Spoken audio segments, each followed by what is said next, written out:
Well, hello there. Woodsong here again with another Woodsong reading. I am not at any particular special location today. I just kind of found a shady spot and then under some trees and stuff, and thought I'd do the reading from here.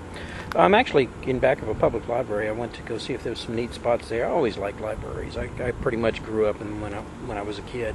But anyway, let me skip all the banner. I noticed my readings have been trending kind of long, and I think that's because I ramble so much when I'm doing things. So I'm going to try to keep it short for you today. Let me go ahead and we'll start off with the reading. We're pulling 3 cards. We're going to try to find some message from these particular 3 cards, something for us to think about, maybe something that may give us some perspectives on the things that we face every day. So let's start with our first card. I'm using the Tarot of the Illuminati deck again today. Just a beautiful, beautiful deck. Again, very hard to shuffle, but still a beautiful deck. Our first card is the Fool. And the Fool is a great card for beginnings. We have somebody who is carefree. He's so interested in where he's going and so interested in the possibilities and all the opportunities and all the wonderful things that might happen that he's really not concerned about the problems or the troubles he may face. In fact, if we look at him, we see he's about to step off of a cliff. But that doesn't bother him one bit because he's excited about starting off on something new. There may be all kind of wonderful things, and if we're starting off on new projects and we worry over much about things that may happen, bad things that may happen, we'll never get anywhere. We'll never start, because there's always pitfalls, there's always obstacles, there's always things that we have to watch out for, and we just deal with them when they happen. So don't let that stop you from taking off on a new project or a new venture. Starting off with the Fool, let's take a look at our second card. Oh, this is kind of interesting. This is the Lovers. Now, the Lovers rarely actually means that. It actually is a choice card.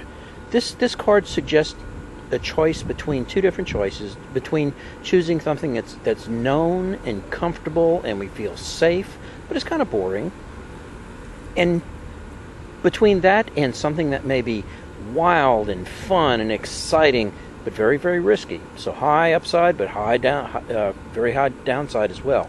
So when we put these together, we've got the Fool starting off on new projects, new journeys, and then we have the Lovers suggesting, oh, what kind of journey should we take? Well, should we take a safe one, or should we kind of go on the wild side a little bit? Should we take a risk? Which should we feel most comfortable with? And that's kind of a hard choice to make sometimes, because some people like taking risks. Some people feel safer always taking the safe and calm route. But sometimes we need to change up things. We need to change what we want to do, what we would normally tend to do, and bringing something different just to see what happens. So let's take a look at our third card to kind of give us some guidance there. The High Priestess. Okay, this is something very interesting here. First off, all 3 of these cards are trump cards. They're major arcana cards. In a 78 card deck, there are 22 trump cards. Okay, so that means the odds of pulling a trump card is 3 in a row is not very high.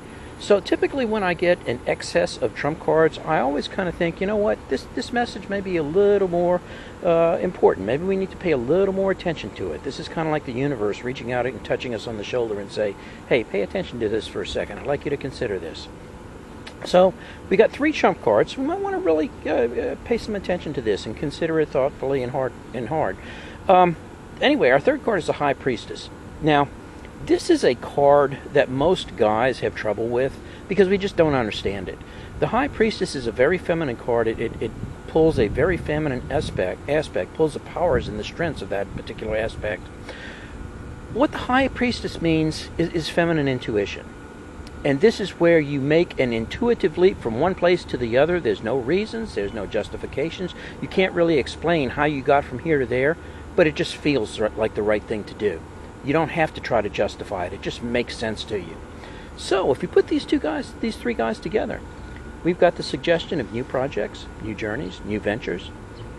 We have to choose about what we want to do. Do we want to try something new and exciting, but maybe risky? Maybe we'll fail miserably at it, but we may learn from it. Or should we do something safe and calm where we know we're probably going to be successful, but it's not going to be something that really thrills us? What should we do? What does your intuition tell you to do? How do you feel inside? That's probably what we should listen to. We may not be able to justify it. Well, okay, I want to do this, but I feel that way, but I can't come up with a good reason for it. Well, maybe you don't need a good reason for it. maybe if it feels like the right thing, that's what you ought to consider. Not saying you ought to do it, just saying you should consider it strongly. And that's kind of the message for today. I do appreciate you spending some time with me. Again, if you enjoyed the reading, I would be very grateful if you would share it through your social media friends. You can click some of the if you hit the share button below this video on YouTube, some icons will come up to let you share on Facebook and Twitter and Pinterest and all those type of things. I'd be grateful should you do so. Also, if you care to subscribe, please go ahead and subscribe through YouTube. It's a free subscription. When you do, you'll get automatic notification whenever I do post new readings. And I'm trying to come up with at least 1 or 2 a week, so we'll try to keep them kind of current for you. And that's about it. I'm going to go ahead and sign out now. Let's see if I can say it right. I will be back more with later. Darn, I did it again. Trying to do it carefully. I will be back later with more. This is Woodsong. I'm all tongue-tangled, and I'm out of here. Take care. Bye-bye.